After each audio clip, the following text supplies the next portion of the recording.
Welcome back to Auto Reviews, the place where car lovers get the freshest looks at the latest rides, honest reviews, and everything in between. If you're into sleek designs, updated classics, and powerful specs packed into compact frames, you're in for a treat today.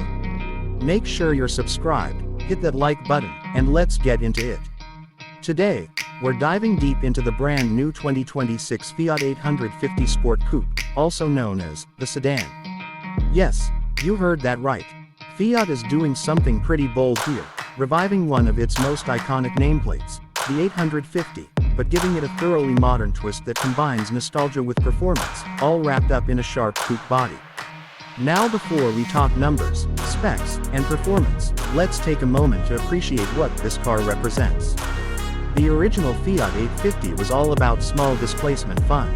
A rear-engine, lightweight car that was simple, affordable, and full of character. Fast forward to 2026, and Fiat is bringing that same playful attitude back, except now, it's grown up a bit. It's smarter, faster, and a lot more stylish. Let's start with the design.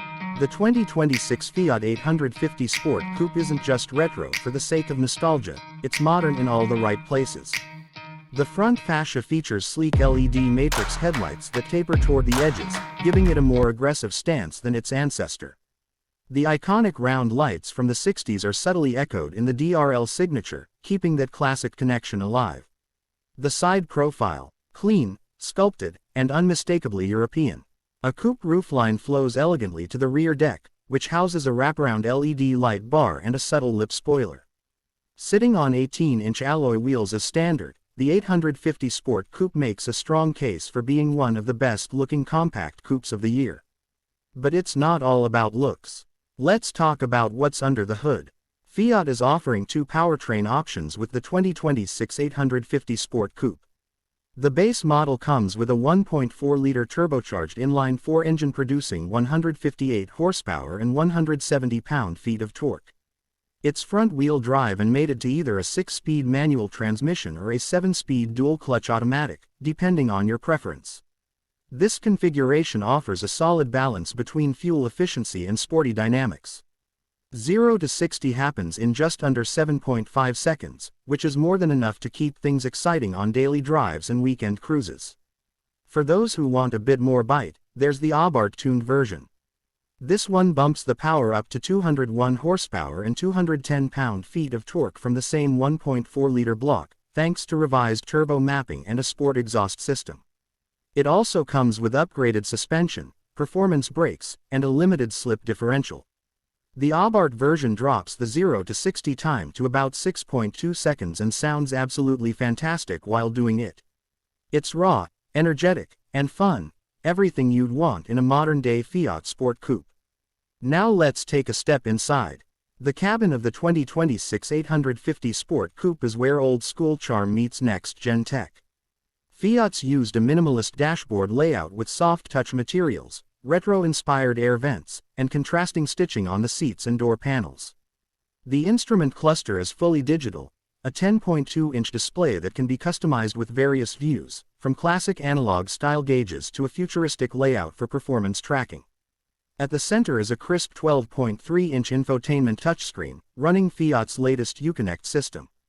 It's quick, intuitive, and fully compatible with wireless Apple CarPlay and Android Auto. There's also a Harman Kardon premium audio system available as an option, and trust us, it's worth it.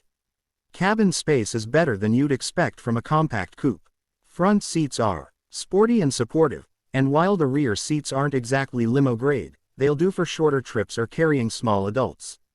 Fiat has also packed the 850 Sport Coupe with plenty of safety and driver assistance features.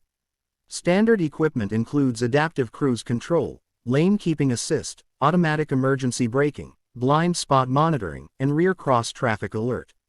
Higher trims add a 360-degree camera, semi-autonomous parking assist, and traffic sign recognition. Now let's talk pricing. The base model of the 2026 Fiat 850 Sport Coupe starts at $25,995 in the US market. That gets you the turbocharged 1.4-liter engine, manual transmission, 18-inch wheels, LED lighting, digital cockpit, and a solid set of standard safety tech. If you go for the automatic transmission, it adds about $1,200. Step up to the Abarth Performance model, and you're looking at a starting price of $31,495. That includes all the mechanical upgrades, a sport-tuned chassis, unique styling elements like red brake calipers and gloss black trim, as well as exclusive Abarth interior finishes. A fully loaded version with every option box ticked, including sunroof, upgraded audio, and driver assistance tech, can push the price up to around $36,000. So who's this car for? Honestly, the 2026 850 Sport Coupe is for anyone who misses the days when cars had personality. It's for drivers who want a stylish, affordable, and genuinely fun coupe that doesn't rely on massive horsepower to deliver thrills. It's practical enough for everyday use, yet distinctive enough to stand out in a sea of crossovers and bland sedans. It's also an ideal choice for younger buyers entering the enthusiast scene, thanks to its approachable price and optional manual gearbox. And if you've got a soft spot for the old-school Fiat charm, this modern reinterpretation might just be what you've been waiting for. To wrap things up, the 2026 Fiat 850 Sport Coupe brings back a classic name with just the right amount of modern flavor. It's affordable, stylish, quick enough to keep you grinning, and practical enough to drive every day. Fiat has clearly put a lot of thought into blending heritage with innovation, and the result is something that's far more than just a nostalgia play. It's a real contender in the compact performance segment. Let us know in the comments what you think of the new 850.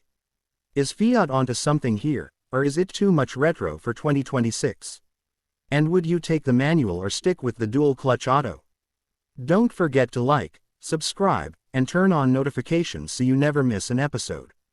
This has been Auto Reviews, and we'll catch you next time with more fresh looks and honest takes on the cars that move us. Thanks for watching.